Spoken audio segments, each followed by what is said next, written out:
No, you don't need the. I'm doing this my way. He a legend, he a legend, he a legend. He a legend, he a legend, he a legend. Fucking on it though, then He you a can't work legend. it up later. Welcome to the league, to the league, to the league, to the league, to the league of items. Welcome to the league, to the league, to the league, to the league, to the league of items. Hey, what's up, everybody? It's Pikel with League of Items, and we've finally made it to the last positional ranking. Been getting a lot of comments, some very thoughtful comments, some not as thoughtful comments, but for everybody who is responding, thank you for the interaction.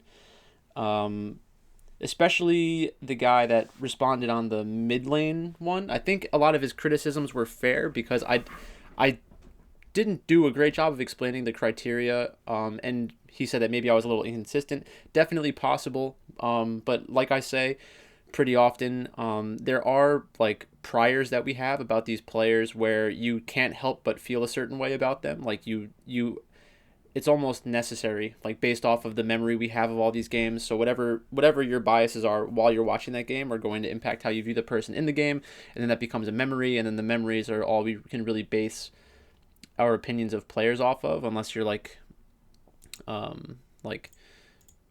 over like hyper focused on stats, which I think is a huge mistake in analyzing players in League of Legends because everything's so highly correlated with winning. But thanks again, everybody, for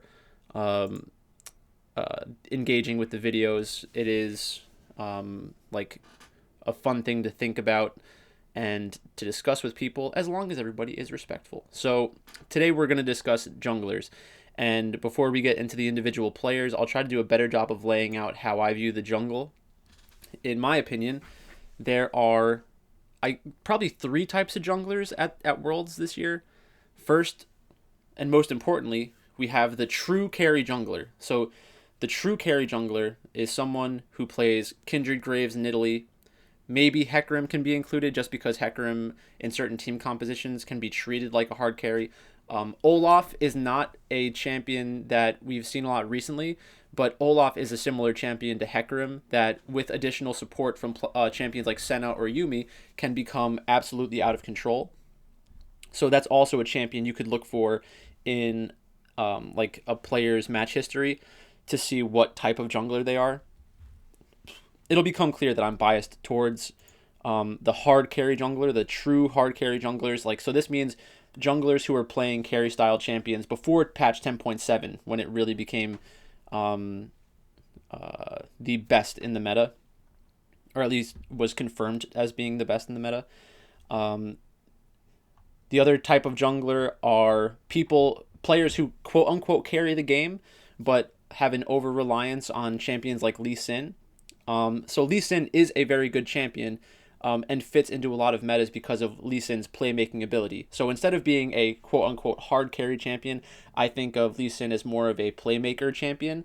So Lee Sin, Jarvan, different kinds of plays, obviously, but like gank-heavy early game junglers that have this high upside.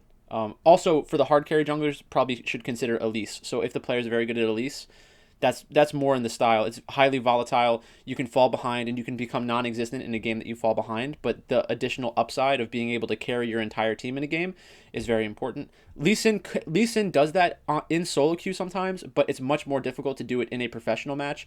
That's why we see Lee Sin's like start off like gank heavy and with damage and then transitioning into a tank build, because you can't stay as far ahead as you need to actually be a carry and assassinate backline and like continuously just get a ton of kills. Maybe if there's a huge talent discrepancy between teams, but even at that point, the team's basic way of playing is most likely going to keep Lee Sin from going out of control like that. The winning team, that is.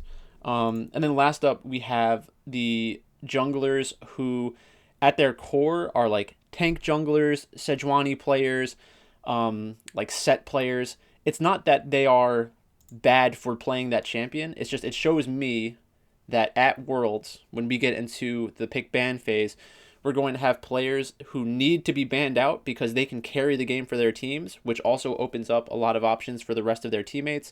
So, like, if you have to ban a player's Nidalee or Graves,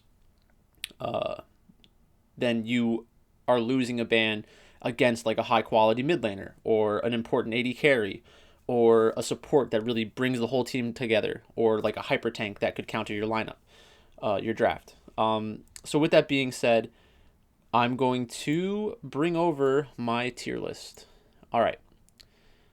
So breathe it in real quick, and then we'll start going through it. So, like I said, there's a certain type of jungler that I expect to do really well at Worlds, and the other types of junglers are more dependent on their teams to be successful and look good. So anybody looking at this right now and who's familiar with League of Legends can kind of tell which region I think has the worst junglers, but let's just get into it. Within the tiers, you can move them around, but I'm going to start with Jankos. So Jankos is a very good jungler in other metas. This is not the meta for Jankos. He's been underperforming for the last split, really. He hasn't been doing great, but like I've said continuously, I'm a huge fan of G2. I want them to do well. But Jankos and Perks have not been playing at the level that we can expect them to replicate their success from last year's World Championship. And a large part of that is because I don't expect the World's meta to allow things like Set, Sejuani, Hecarim, Pantheon to be the dominant champs. They might be very popular, but they're not going to be the champions that determine games. So, like I said before, I think Kindred, Graves, Nidalee, Hecarim, Lilia, those are really the most important champions. I know I listed Hecarim twice. I meant for Hecarim to be in the second list. I just saw it on the champion list here. So another champion that I do expect that we will see because players love the champion is Lee Sin, but Lee Sin's another champion that I don't think we should be happy if our team is drafting it. Next up, we have the three junglers from North America, Broxah, Spika, and Santorin. And this has to do with champion pool and also talent level. So Broxah made it to the finals as a part of Fnatic.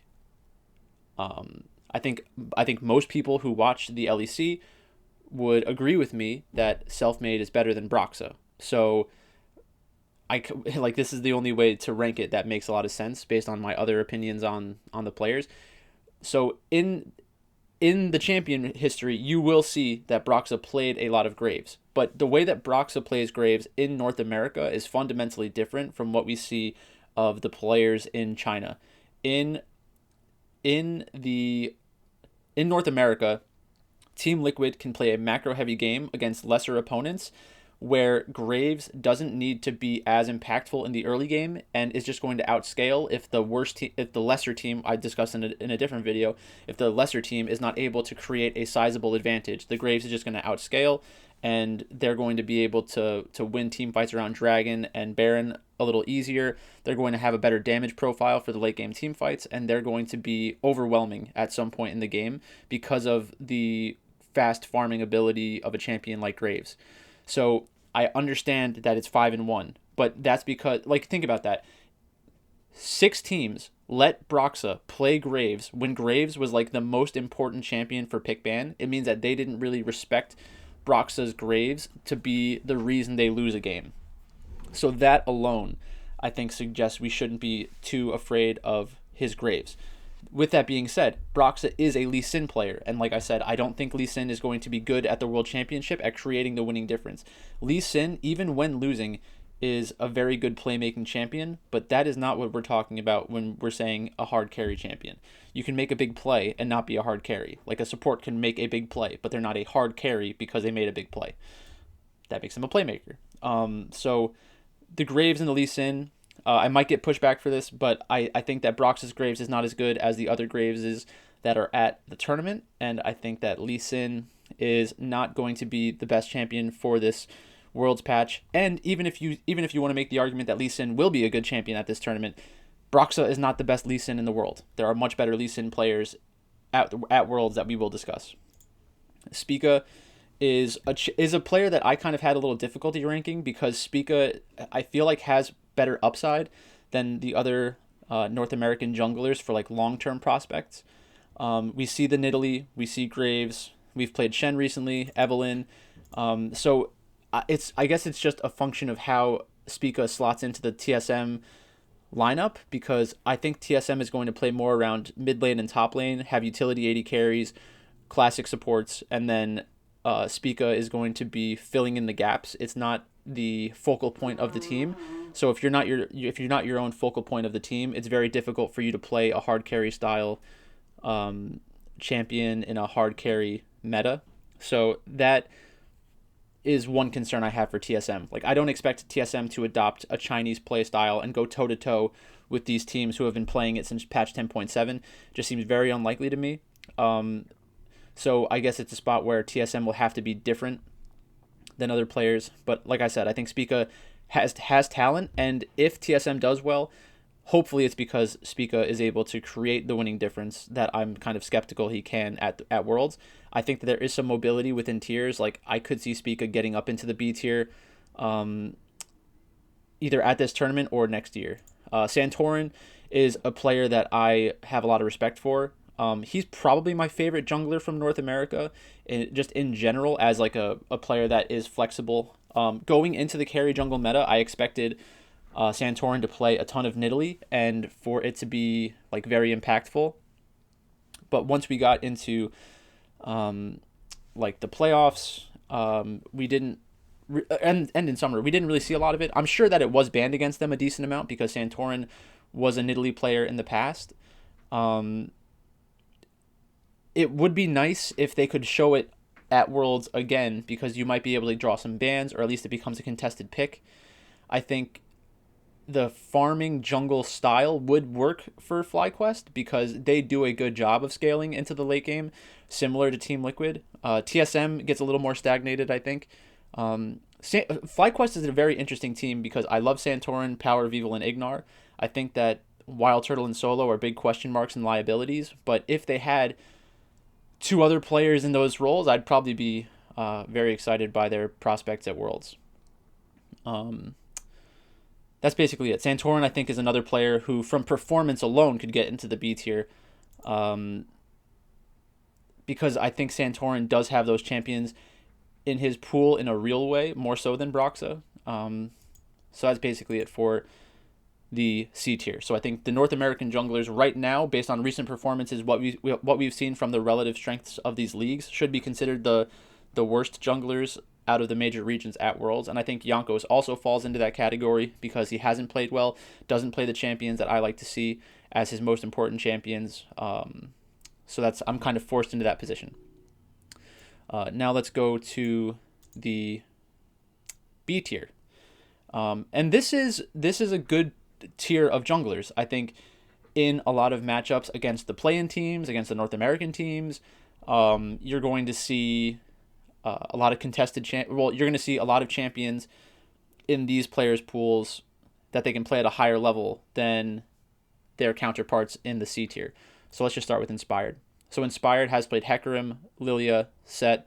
Rogue has not been performing as well recently in like the later stages of the playoffs because I think that the talent disparity is just not there. Rogue initially, like during the summer split, played the meta from the opposite side. So they knew that the meta was Nidalee, Graves, Kindred, and they were trying to counter it more than they were trying to play it, which is a valid way to go about it. But it's the same thing as the game theory in poker or DFS, where you want to play pocket aces as much as possible. It's like it's the highest % chance that you have to win. It's just by continuously playing the right style, the right champions, playing the meta the right way, prioritizing objectives correctly, and then over time, you're going to realize an edge over your opponent. So Rogue had an edge over the LEC by playing counter to the meta, but that is dissipating fast. So now when they go up against these Chinese and Korean teams, are they going to be able to play the counter meta at a high enough level to beat the LPL and the LCK? I would say probably not, and because they can't even really do it against Europe anymore. So that's kind of where I'm at on Inspired. I think Inspired, it's not that Inspired is incapable of playing Nidalee, Kindred, Graves. It's just not their go-to playstyle, which is just not good for this meta. And I'm sure that he plays them in solo queue, but unless the team adopts them as like core champions, I just think they're going to have some issues. Like in EU Masters, we see a lot of Hecarim. I think that's going to continue for a team like Rogue, but Hecarim is also a champion that I think is ban worthy at this point. If you think the team is going to depend on that to counter the hard carry meta, because you basically have these squishy hard carry champions that can get run over by juggernauts. But that's more of a skill matchup than anything else.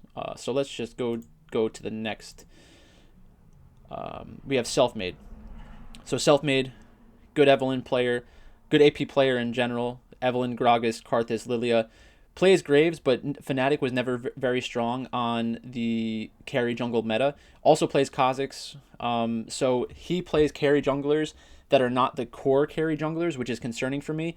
The Graves, going 0-4 on Graves, obviously that's probably a lot of that comes down to variance and like who they were playing it against. Fnatic wasn't very strong for a lot of the split, which was due in large part, I think, to their prioritization of Twisted Fate. So I think that we could see Fnatic kind of surprise some people in the group stage. They're going to have a tough group going up against LGD, TSM, and I forget who the last team is in their group. Let's go. What? TSM, Fnatic, Genji. Okay, yeah. So that's not great. Going up against Clid. Clid has the better side of that matchup. Selfmade better than Spika. But then it's Peanut against Selfmade. Now I'll take Peanut every game. So let's go next. Next up is Shadow. Shadow, and this is why I made that distinction about the types of carry junglers. Shadow was thought of as a carry jungler before all of these changes were being made because of how much Shadow plays Lee Sin, but Lee Sin is a fundamentally different champion than Graves, Kindred, Nidalee, and that side of the hard carry meta.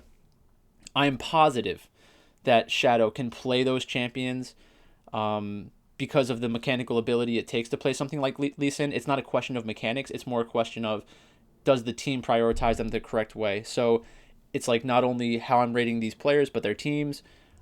If Mad Lions does well at Worlds, I think that Shadow is going to be probably the most important player. And because I believe in the upside of Shadow, I think that it's fair to leave them in the B tier. Shadow reminds me a lot of Karsa, who's the next player on our list. I think a lot of people who are ranking junglers and thinking about who the best performing junglers will be at Worlds are overrating Karsa because Karsa was on a dominant team. Karsa looked good at MSI. Had 3 games of Lee Sin, 3 games of Trundle, Olaf, Rek'Sai, and Graves. So this was closer to the patch where Graves was like definitely broken, which is one of the reasons JDG. Well, the hard carry meta was what allowed JDG to beat Top Esports in the spring split.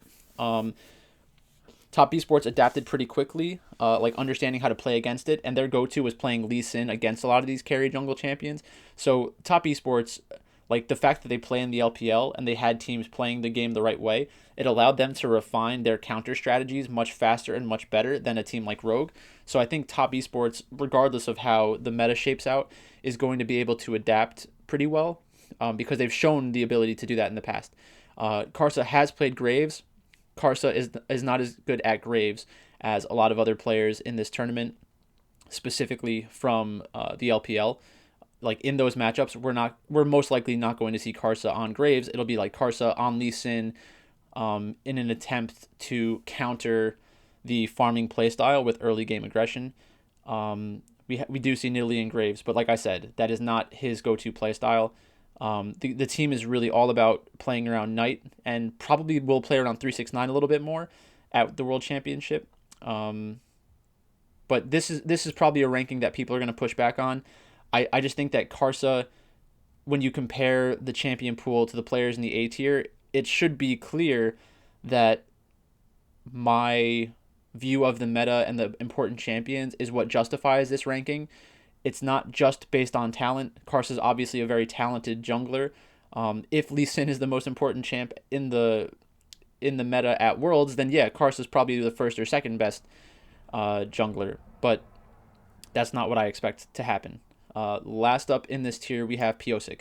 Piosic is a player from Spring that I was very excited by because of the ability to play Olaf at a very high level.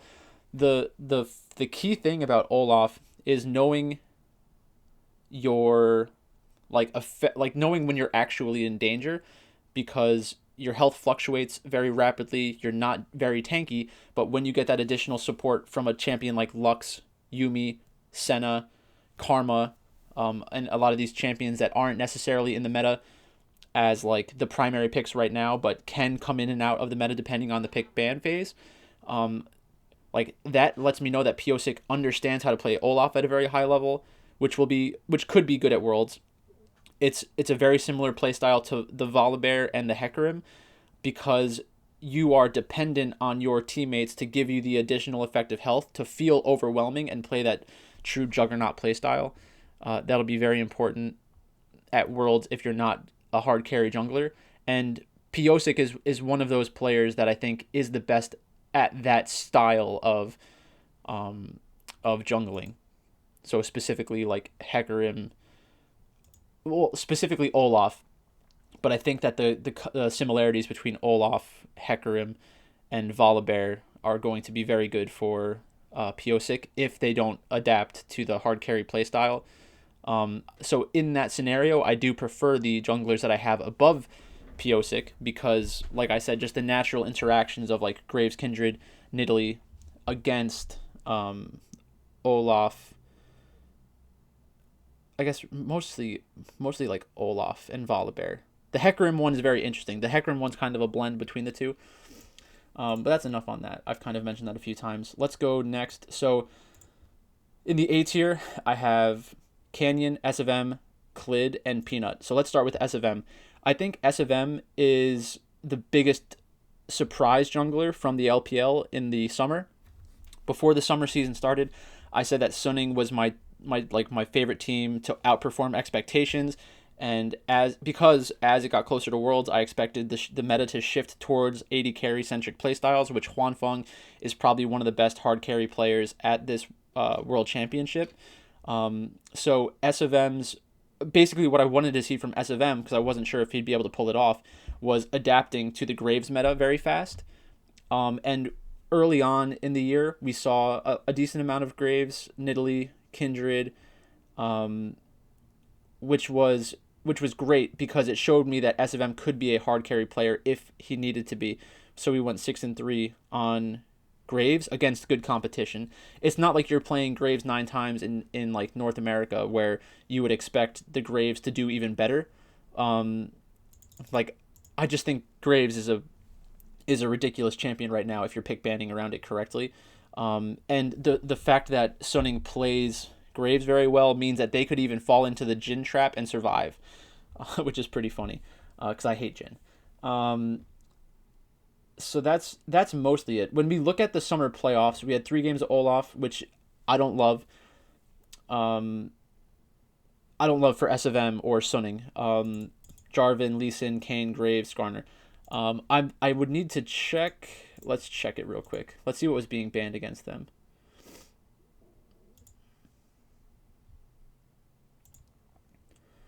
This is just me trying to confirm, because I think as we've gotten closer to Worlds, a lot of people have been talking up Suning, which is starting to get me a little concerned. Like, is there an actual edge by having a high opinion of Suning? So let's go Graves ban, Graves ban, Graves, Graves, Graves, Graves, Graves, Graves, Graves, Graves,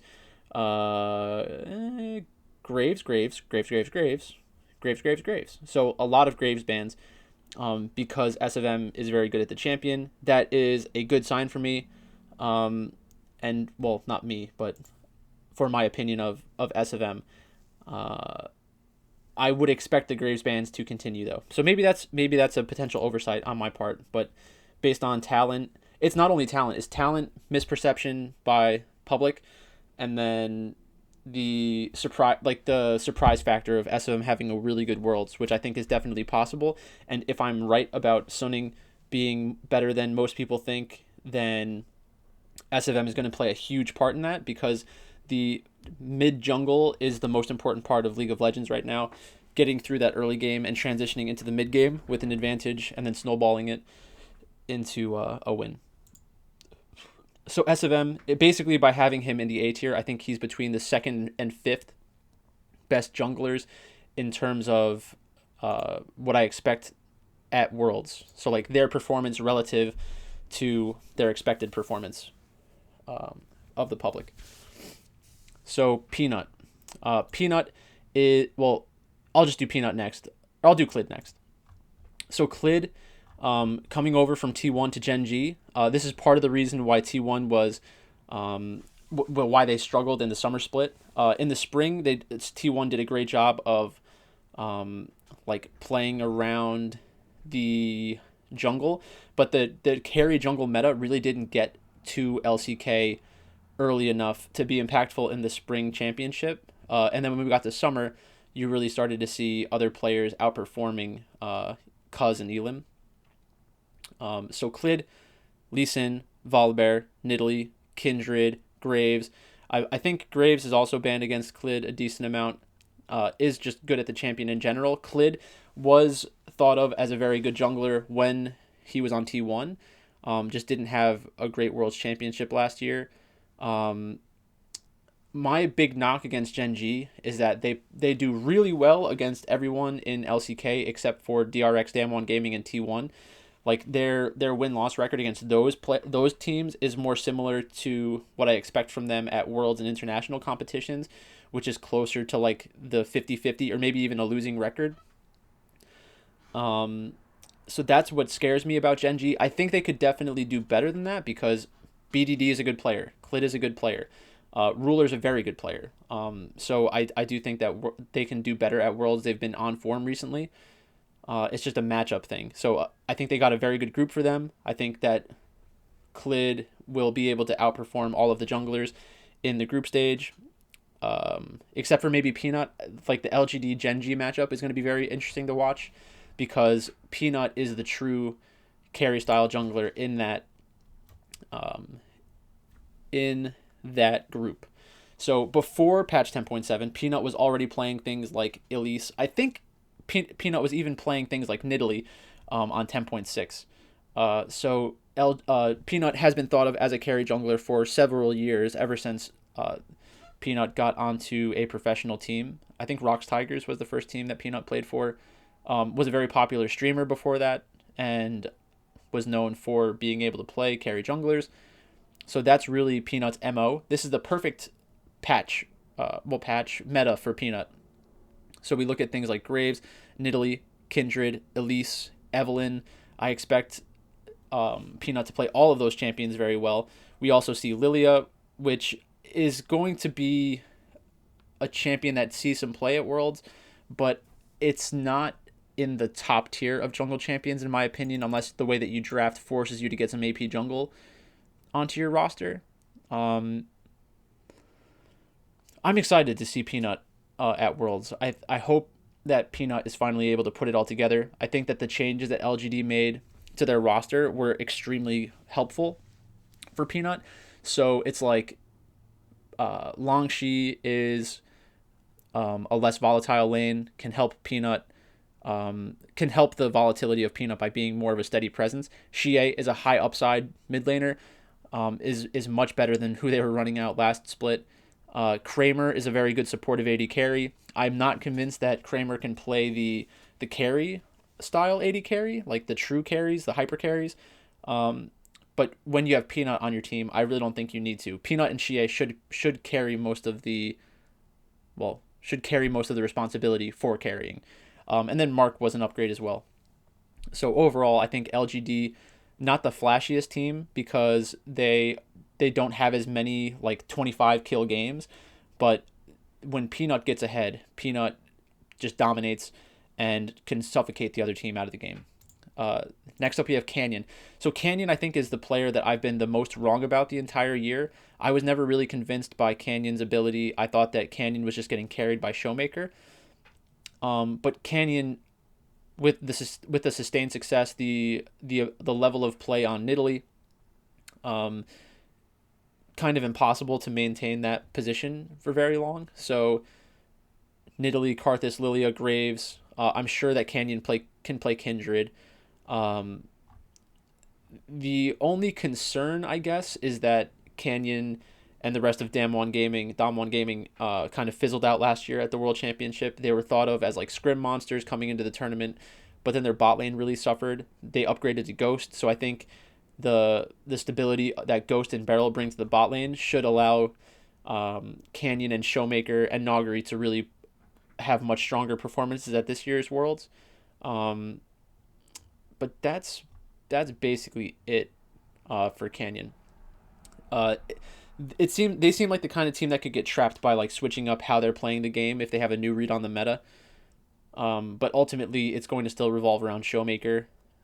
So we'll see. Dam1, I guess most people are concerned that they're going to revert back into not performing well at Worlds. But based on recent performance and talent level, I think that I just have to admit I was wrong about Canyon and have him in the A tier. The best jungler at Worlds, and potentially the best player at Worlds, is Kanavi. Kanavi last year in 2019 was a carry jungler for the entire year, is the heart and soul of JDG. The team was built around Kanavi. So when we see people talking up Loken, Yagao, Zoom, Lumao, anybody besides Kanavi, that's like saying, that's like looking at the Lakers, the current Lakers, and giving praise to somebody other than LeBron or Anthony Davis. It's like the other players are able to look like the best versions of themselves because LeBron and Anthony Davis are taking on the responsibility of everything else for the team. It's also like taking a wide receiver that has a great quarterback, putting the wide receiver on a different team, and just assuming that they're going to be a great player, when in reality, the quarterback had a lot to do with that player's success because they're putting them in situations to succeed. Kanavi is that kind of player. Kanavi also is able to play the hard carry style where everything becomes about Kanavi. So we have the Rek'Sai that was out of control when Zoom came back. It was like Rek'Sai Ornn, unbelievable. Elise Ornn, very good. Kindred was playing Kindred early on. Can definitely play Graves and Nidalee. That's not a doubt. Has the upside of playing Lee Sin if that becomes a pick in the meta where it's just where Kanavi's just asked to be a playmaker. I think that's a little bit of a trap because you want Kanavi to be the focal point of the team. I think there are a lot of drafts where you can have Yagao or Loken end the game with the best kill score, and you're just going to think to yourself like, oh wow, they had a really great game. But then when you watch the game back, you look at the early game, you look at the pressure Kanavi created, the mismatch in jungle really like allowed them to take an early Dragon, take an early Rift Herald, get a 1 to 2,000 gold advantage, and then snowball the game where they're at a positional and an economic advantage, and the other players are the ones who capitalize on it because Kanavi already put them in a position to win, like set the foundation for the game. I think that Kanavi is the most important player for their team at the World Championship. If Kanavi has a bad World Championship, JDG will look horrible. If Kanavi has a good World Championship, they could win the whole thing. And that's kind of where I'm at with the junglers at the World Championship. So again, if you have any differences of opinion, or if you want me to clarify something, if you have a problem with what I've said in this video, please respond in the comment section. Give me as long of a comment as you want. I will read the entire thing, I'll digest it, and I'll try to give you a thoughtful response in return. If you come at me with these one-liners like LOL, insert player name here in this tier, haha, probably not going to get a response, just a warning. But if that makes you feel good, go ahead and do that. I don't really care. But again, thanks for watching. That is my final position list, tier list. I might do something with champions, but probably not.